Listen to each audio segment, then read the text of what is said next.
We have increased the volume now. Is it okay now? Now you have refreshed. Okay, Manjesh. Is that okay now? Please let us know.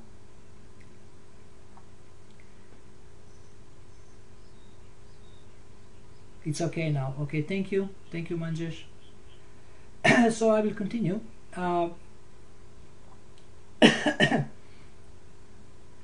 Excuse me. So coaching skills can help preachers, can help people who want to preach. So in this one-to-one situation, when you want to advise people, you want to help them how to apply what they have learned from our books, or to deal with different challenges that they meet, you can be more effective as a preacher if you have some skills and know some principles of how to assist people in a one-to-one situation. So I hold the Gita coaching course, or Helping Devotees Succeed course, in 13 European countries, and this course is about 10 hours long, and it covers qualities of a coach or a spiritual guide. It covers different skills, coaching skills. It describes the relationship between the coach and the client, or the coachee, or the devotee being coached, and this relationship is based on trust. And the 4 core skills that I teach are listening, asking effective questions, turning problems into opportunities, and promoting action. So there is more skills. There is another skill like challenging, but this comes later when the coaching relationship is stronger. So now I would like to tell you a little story which describes the relationship between a coach and the coachee. This is an old story from India about a mango lover, a man who loved mangoes. So one day the man who was a great lover of mangoes decided to get the sweetest mango that he could find, and usually such mango you can find at the top of a tree.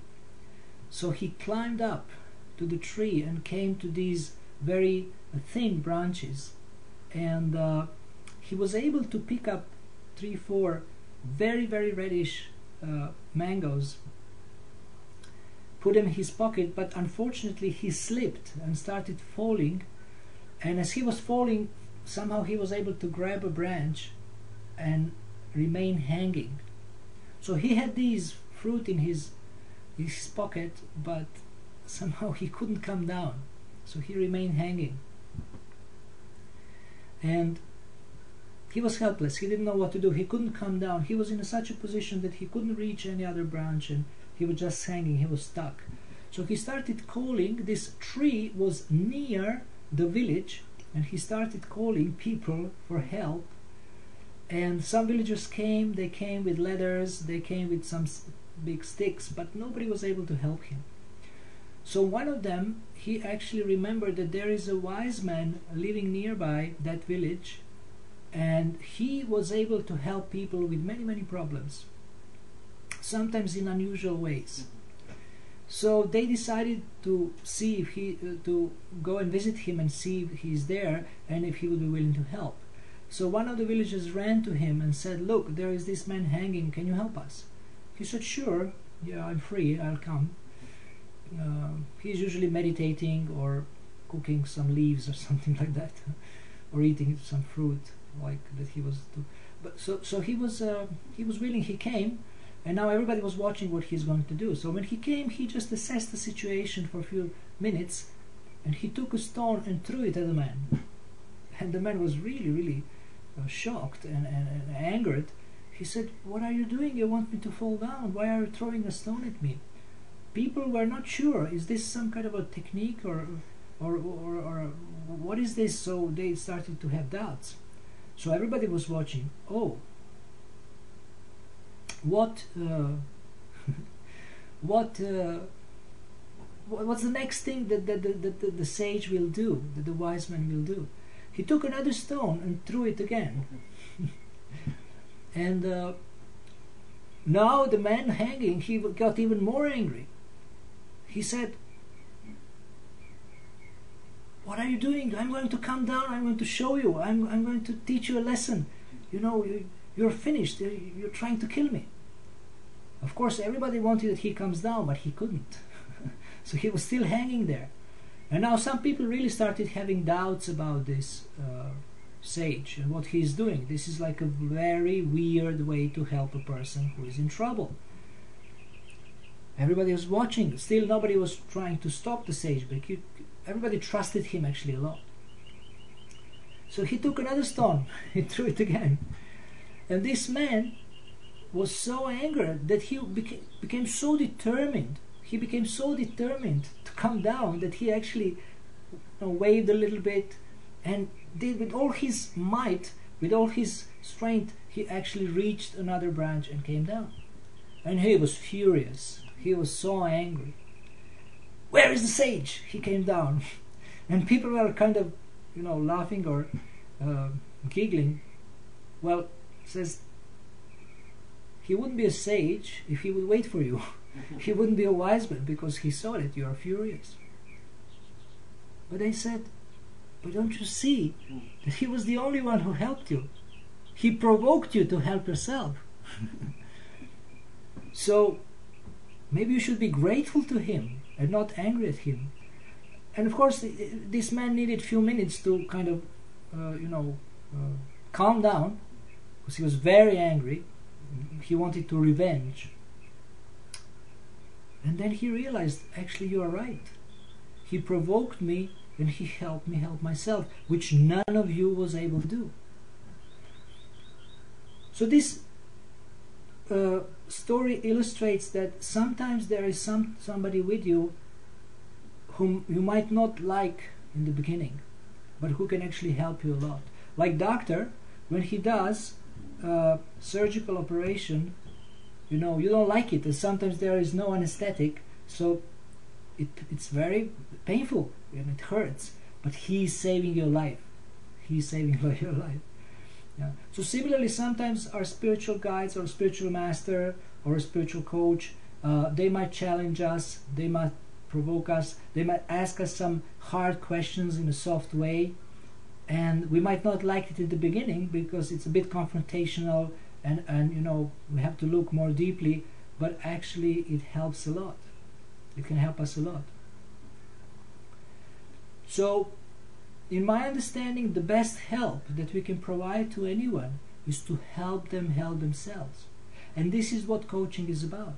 Of course, in a broader sense, spiritual guidance is also giving advice, teaching what you know, conveying your experience. And that's completely okay, but there is a space for it. But when you are one-to-one with someone, they can ask you for advice, and that can be one kind of a session. But another session can be where let's help you think more deeply about your life, and let's help you take full responsibility for your life. Become self-reliant, self-responsible. Take responsibility not only for yourself, but also for others. So this is what will help you grow in Krishna consciousness and also grow as a preacher or as a spiritual teacher, if you want to go that direction.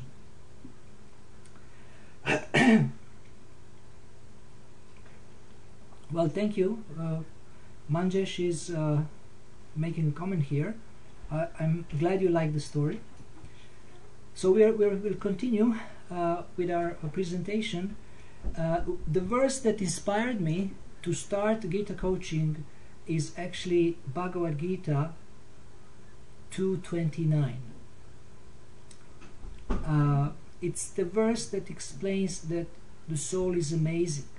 Some see the soul as amazing, some hear of him as amazing, and some, even after hearing about the soul, do not understand it or do not understand him at all. In the purport, Srila Prabhupada explains how a very small particle, which is a soul, 1/10,000th tip of a hair, is moving the huge body of an elephant. Yeah. So that's really amazing how this happens. Also, this small particle is in the microbe.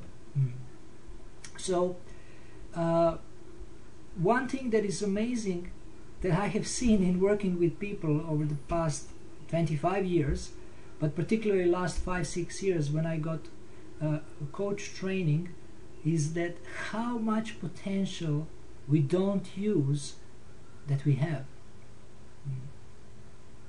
So last few years I was saying every devotee is amazing. Anyone who approaches Krishna is special. Anyone who approaches Krishna is amazing. But we are experts in not using our potential to the fullest. So this relationship with a spiritual guide or a spiritual coach helps you unleash that potential. You have talents, you have skills, you have abilities, you have strengths. So we look into this and see what are the strengths that you have, and then try to, identify them, try to uncover them or discover them, and then help you use them in Krishna's service for your own benefit and for the benefit of people around you. So Bhagavad Gita indicates this potential, that you have much more potential. And not only that we have potential within, but we have also so many resources and we don't use them. We have people who are willing to help us, but we don't use them, we don't go to them, we don't take advantage. So one area that coaching helps you with is to discover new advantages, new opportunities, new options.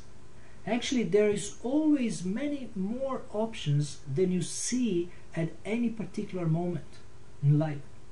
And this is where coaching can help you to actually find more options, and then you can choose what you want to do, what you want to test. So it broadens, it helps you think outside the box. It broadens your perspective. It broadens your understanding of what are the possibilities, options, opportunities, advantages. It helps you develop so-called possibility thinking. Instead of being problem-minded, you can become opportunity-minded. So that verse has inspired me to see devotees differently. And we try to see devotees not in terms of their present behavior or performance, but in terms of their potential. So everyone is a spirit soul. Everyone is Sat Chitananda, eternal, full of knowledge and bliss. And full of knowledge means that the soul has a lot of knowledge, tons of knowledge, a lot of intelligence, a lot of ability, but we don't use it. Also, coaching helps to actually connect with Krishna more strongly, connect with the mercy of the parampara of the spiritual teachers, or our own Guru Maharaj and Srila Prabhupada, and then get strength, get clarity, get inspiration to do things that we would like to do. One of the very important principles of coaching is clarity. Clarity is, as success teachers say, 80% of success. If you're clear about what you want, then this is the beginning of your journey to being more successful. If you don't know what you want, even God cannot help you, because He can fulfill only things you ask Him. And if you're not clear what you want, then what He can do? He is almighty, but if you don't know what you want and you don't ask Him for something specific, then how can He fulfill it? So it's very important. Sometimes it's very difficult for people to define what they want. What is their dharma? What is their ashram? What is their varna? What they want to do? How do they want to live? Where do they want to live? Where do they want to serve? What situation? What service? What kind of association? So these things become more clear when you discuss with someone who asks you clarifying questions. Another important aspect, which we will discuss in more detail later on during these sessions on Monday, is the power of questions. So I will touch upon it now a little bit. The quality of the questions that we ask ourselves directly affects the quality of our lives. Why? Because the thought process is consisted of questions and answers. In the 5th verse of the 2nd chapter of the 1st canto of the Srimad Bhagavatam, Srila Prabhupada speaks about the power of questions and the importance of questions. He says that most of what we do throughout the day, we ask questions and try to find answers. So the thought process, the thinking, our thinking is consisted of asking questions and trying to find answers. And when you ask questions, you cannot avoid answers. So in one sense, if you ask bold questions, then you are a bold person and you will find the right answers that will help you succeed. So there are so-called empowering questions and disempowering questions.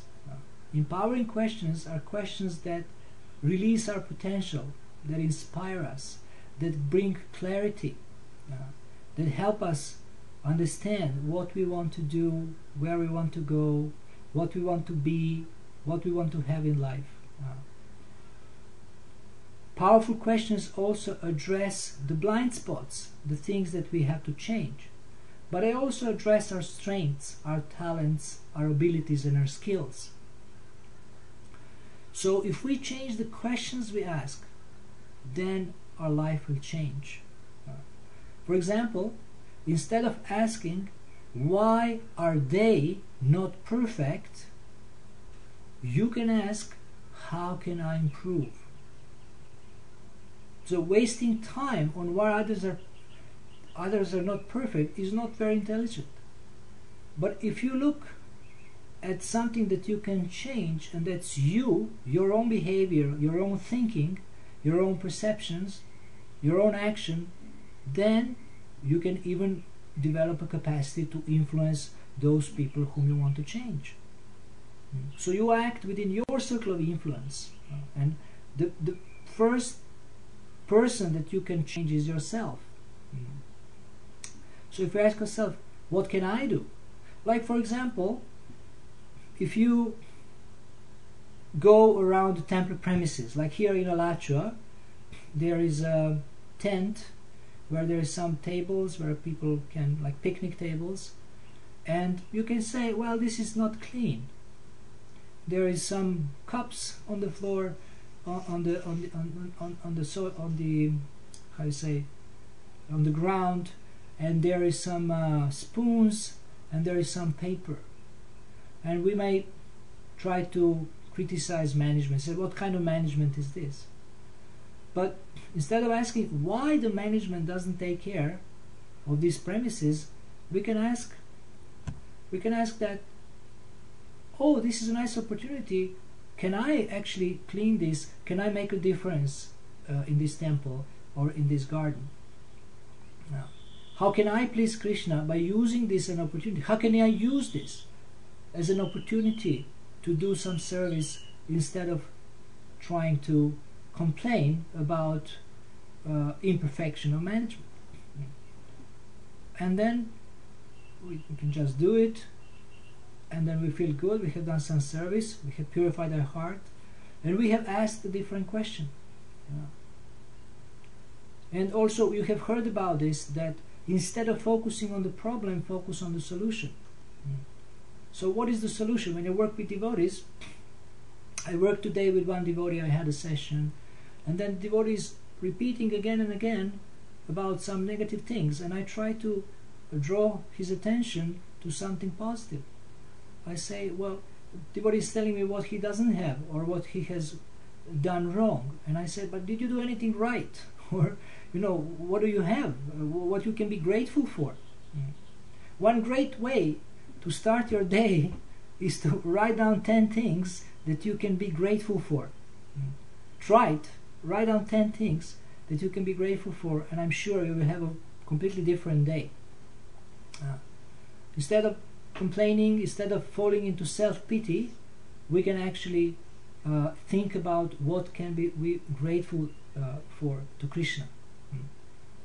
And then the whole mindset changes, the whole mood changes. So these are some of the ways that we use in coaching and in helping devotees succeed. We look into we are trying to find solutions that exactly meet your needs. Now you may say, well, this is like a marketing pitch, and you know, I've heard that outside ISKCON. I heard that they are advertising. They say, oh, we are looking into your needs. But this is exactly what we need in ISKCON also, to look what our devotees' needs. Our devotees have different needs. They have some material needs, but they also have spiritual needs. So, you know, I can preach to you and tell you, you do this, you chant your rounds, go to Mangala Arati, go to the morning program, surrender, do some service. That's okay, but let's look how you can specifically succeed. What is your dharma? What is your varna? What is your ashram? What is your best situation? Like in the story of Gajendra, it is mentioned that find your best situation where you can be very strong. So find this for you, that how you can succeed, how you can be very happy and fired up to serve Krishna and to achieve something and to give up bad habits, develop new habits. So you can find in Prabhupada's teachings, anything is possible by Krishna's mercy. Anything is possible by the mercy of the Vaishnava. Anything is possible if you do sacrifice. And there is no limit how much we can achieve if we properly connect to Krishna. Someone said, there is no limit how much you can achieve if you don't care who gets the credit.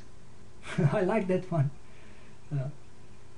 So we can also achieve so much, but we give credit to Krishna, because he says, Parusham Nishu, I am the ability in man, so ability comes from him. And we get, when we do something, we know. So when people appreciate what you do, you should not just say, oh, no, that's nothing. You can say, yes, that was good, but it's not my credit. It's actually Krishna's credit. He gave me the muscle strength, he gave me some mental strength, he gave me some brain, and I was able to do something by his mercy. Of course, I desire to do something, and I try to be an instrument in his hands. That maybe can be my little credit, but everything else actually is his. It belongs to him, and it's his mercy that I was able to achieve something. So in this way, spiritual guidance or coaching helps you develop mindsets, ways of thinking that will help you succeed. Someone is saying online, asking online, is the coaching free? My coaching is free. It's completely free. If devotees want to give a donation, that's okay, but it's not mandatory. And my courses also are free. I don't charge.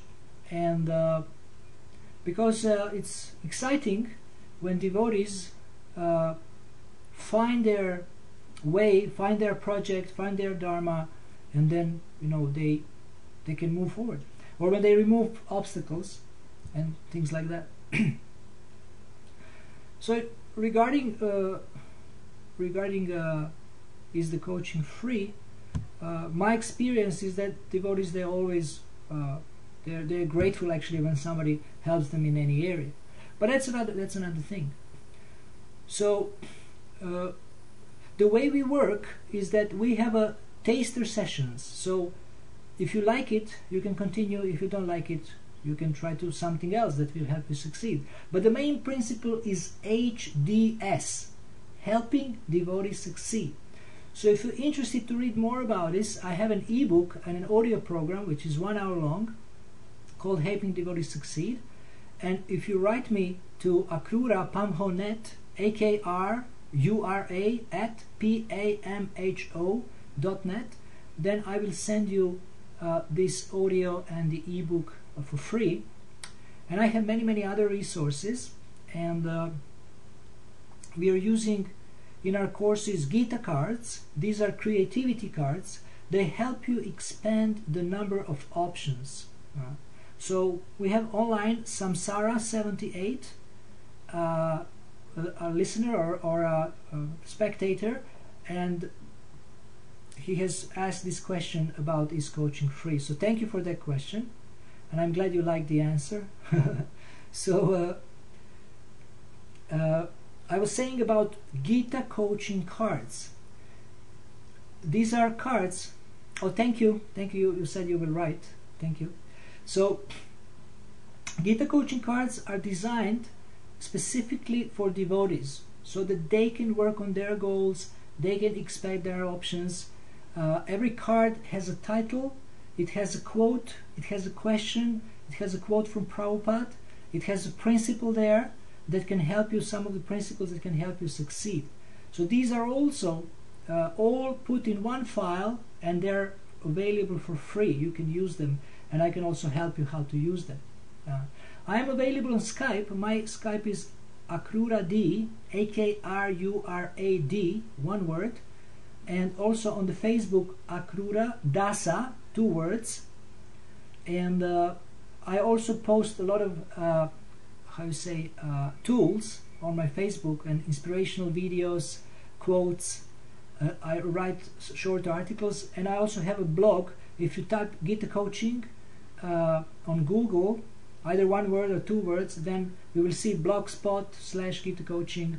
So you can read different articles. There is hundreds of articles that can help you succeed in what you want to achieve. One big part of helping you succeed is goals and goal setting, and we will speak about this more in our further sessions in more details. How to set goals, how to work on goals. Very important to write down goals. When you have goals, then also you're forced, when you work on your goals, you're forced to have more clarity in your life. So this is very powerful. This will help you a lot. Then also we will work on your roles, your key life roles, because when you have key life roles, then it's easier to set specific goals in those roles. Like you may be a parent, you may be a son, you may be a student, you may be a disciple of a spiritual master. So these are different roles, which means different responsibilities and relationships in your life. And once you are clear that these are my key roles, then you can set goals in these roles. And then your life becomes more clear, more defined. One area that we work on with devotees is finding their own identity. I was speaking about finding your dharma, finding your project, mission, occupation, but sometimes the difficulty is finding my own identity, because we have lost our identity, previous identity. We have left it. We were something in the material world. Even maybe some of you were famous, but now who am I in Krishna consciousness? So we work on this, how to find your identity within Krishna consciousness, within ISKCON, how to find your role, how you can present yourself to other people, how they can know you by that you're doing this is your service, or you're such and such person. And in this way it will be easier for you to find your way and to find your ideal situation and ideal life. So this is also an area where we work on. Of course, we know identity is we are eternal servant of Krishna. Gopi Bhartur Pada Kamalayor Dasa Dasa Anudasa, and Jivera Swarupa Hoy Krishnera Nitya Das. But what is my identity now? I know I am an eternal servant of Krishna, but what is my identity now within Krishna consciousness, in the society of devotees, and how people can know me and what they can expect from me? So if you like, we can also work on that. So there is other areas also. So you choose an area where you want to which you want to work on, and then we can see how to proceed and how to get the maximum out of your life and out of your situation. So I'll give you an example of thinking outside the box. This kind of intelligence is available. This kind of intelligence is available. We have it, but we have to broaden our horizons. Broaden our horizons and try to see what is obvious, but we usually don't see. Like, for example, if I say, how many fingers do you see here? And some people say 1, but some people who see a little bit further than this thumb, they say, I see 5, because there is this 4 also. So I tell you a story from the business world. How you can think outside the box. Let's say you make bricks and you hire me to help you increase your sales. I am a marketing expert, and you say, okay, can you help me increase our sales? So I look at your marketing materials. I say, you can advertise better, you can check out more markets, maybe you can improve productivity a little bit, maybe you can fire some people or hire some people, fire the lazy people, hire some diligent people, or maybe your director is actually making trouble, maybe you can sack him. I can say different things to help you improve your sales of bricks. But what I notice is that you have this wonderful, wonderful, refined process of making bricks. And then what would I ask you?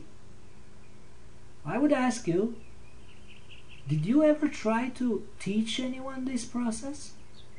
Did you ever try to sell the knowledge that you have about making bricks?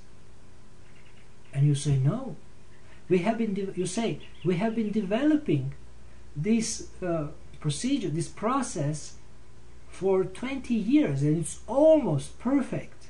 It's almost perfect. But we haven't taught it to anyone. No. Oh, just a moment. Yeah, Akrura, P-A-M-H-O. A is missing after P. Pamho, please accept my humble obeisances. That's the acronym, Pamho. So if you add A after P, then it will be a correct email address. akrura@pamho.net. Yes, this is an answer to Samsara, 78. So then, your argument about bricks, about what I'm asking you is that if we teach others about how we make bricks, if we teach our competition, then our sales will go down because more people will know how to make such good quality bricks.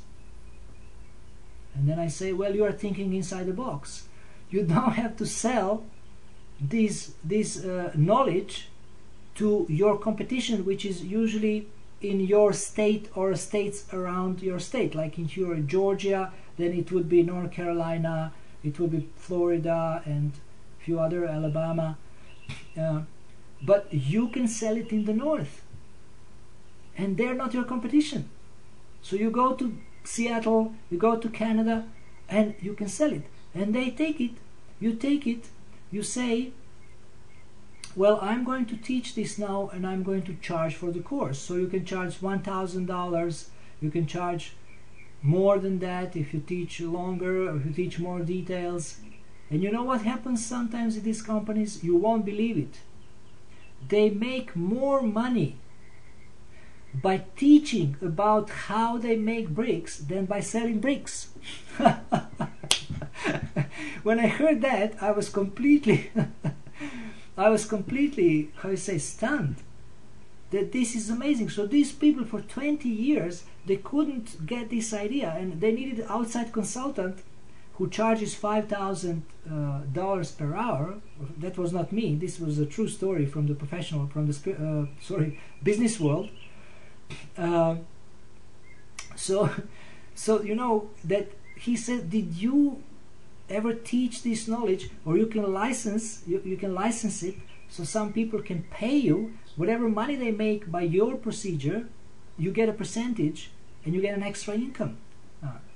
So this is one example how we can try to look, to think outside the box, and this is where coaching can help you.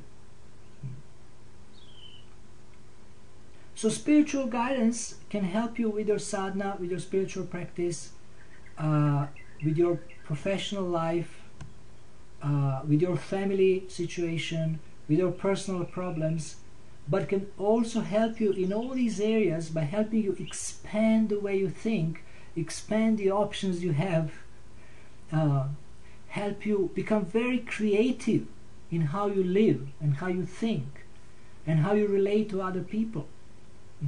And how you take advantage of what Krishna or God has given you. He has given us so much, but we don't see. I had an experience. Okay, we get a message now that a devotee said that this might be helpful in their spiritual life. And well, even if you have a spiritual master, I help you serve your spiritual master better and take more advantage of his guidance. I do that too. And so it can also help. So this is the answer to Samsara 78. Thank you for this comment. So I can give you another example how it actually happened recently. I was in Slovenia, and devotees gave me this gorgeous room. It's actually a room for the sannyasis and gurus and traveling preachers, which I don't think I should be in, but I stay there. They said you have to stay there, and I came in there, and it was cold. It was at the beginning of the year, and I saw that on the bed there is this very thin blanket, and there is some kind of a heater, but the room is huge and very like high, very tall, very high, high ceiling, and you know, it doesn't heat very easily. So I was thinking, I'm going to freeze tonight, and tomorrow I'm going to cough, I'm going to not be ready for classes, I'm going to be wrecked. And I thought, but the devotees don't understand that I'm going to freeze. I'm also very skinny, so it will be very cold in the night. They gave me this small heater, I put it very close to the bed, and you know, almost burned the blanket. And then somehow I survived that night. I didn't freeze, and it was very late, so I also was a bit tired. I didn't see so well. But in the morning, what I realized is that just near my bed there is a box, and inside there is a huge blanket, warm, thick. Then on the sofas there is 2 sofas, and on these sofas there is these covers that are actually perfect blankets. They are perfect blankets. So everything was there, but I haven't seen it. I didn't see the obvious. I didn't look around a little bit. I didn't open a little bit this box. I didn't look at the sofa and realize there is a wonderful blanket there. So this is how we get covered. We don't see what God has given us, what devotees have given us, what we have. And we also have, you know, Hare Krishna Maha Mantra that we don't use. Another thing I teach devotees, very simple thing.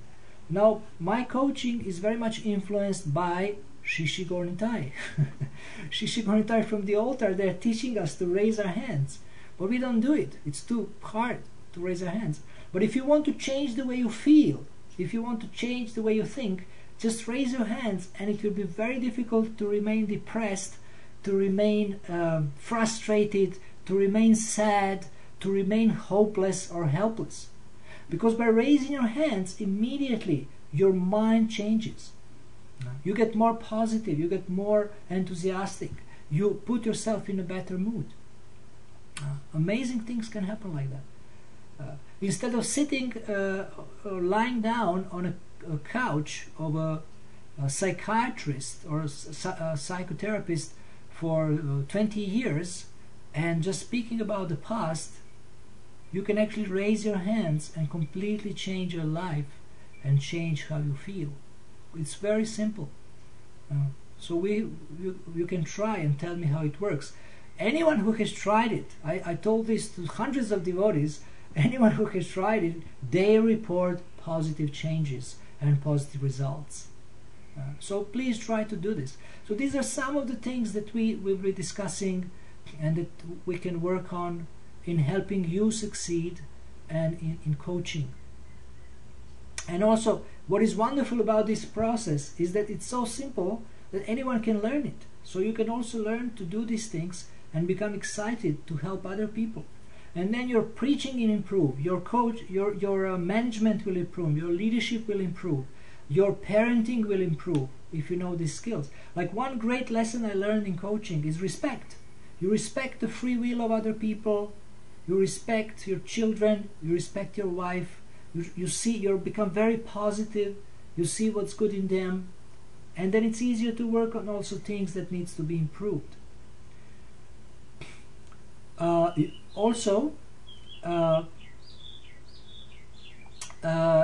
like you become actually more positive with yourself. This is maybe the biggest advantage. So many devotees actually do the thing that I call self-sabotage.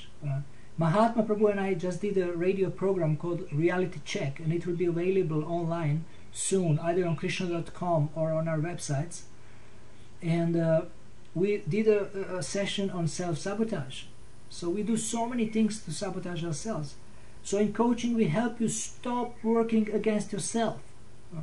You start working for yourself, for your benefit.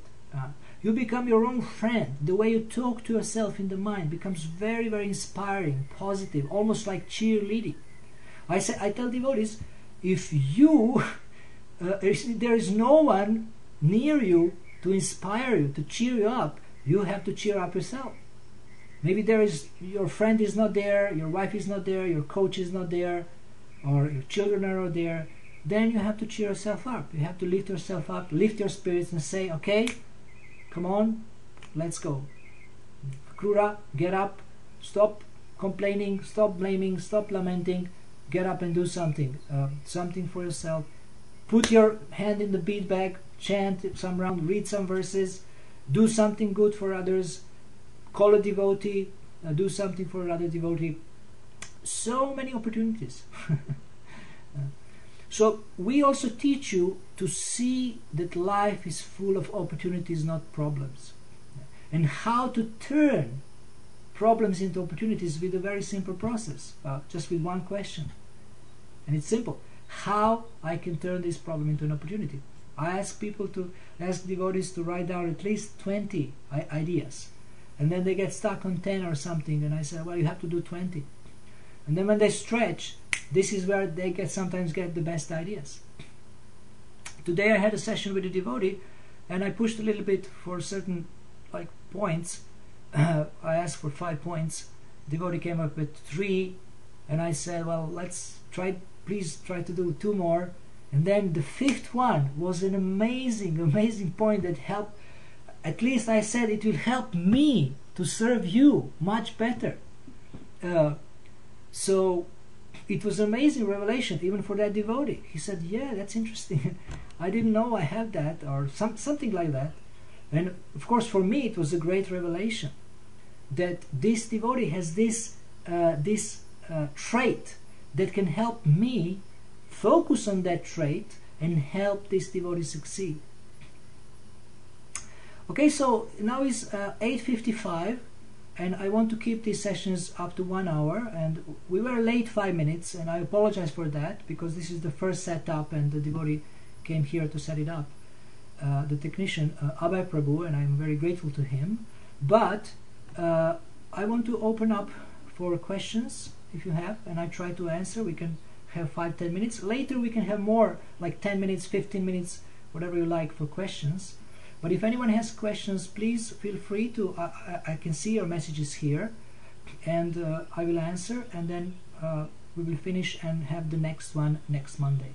So I hope this was useful for you, and if you have any questions, please write me on akrura@pamho.net, AKRURA@PAMHO.net, not .com. Samsara, it's not .com, it's .net. If you're still there, Samsara78. So, and then I respond within 1 day, the latest.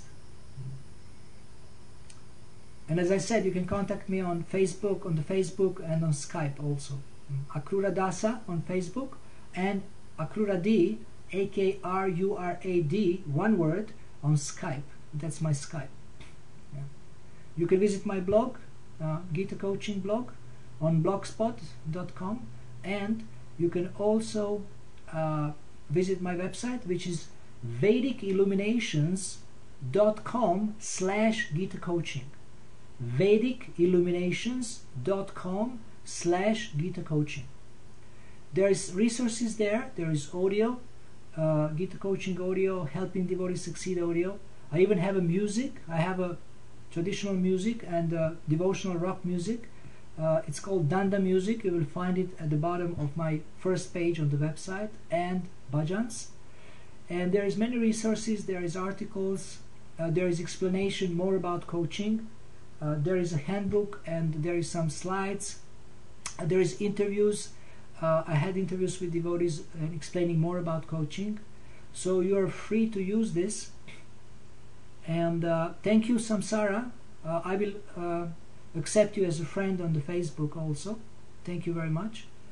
And so, yes, and thank you so much for being with us tonight.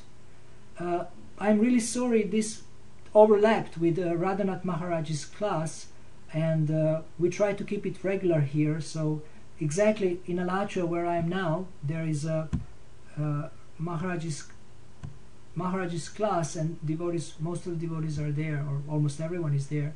So, but this class, I think, is recorded, and they post it. They have a very good system on the website. They post all the classes on their new Raman Reti hub, and there you can find that class recorded, I believe.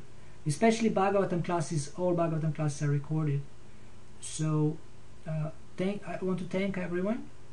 And as I don't see any questions, I saw one thank you from Samsara. Thank you again. Then I would like to wrap up and finish, and see you on Monday again. Hare Krishna. All the best.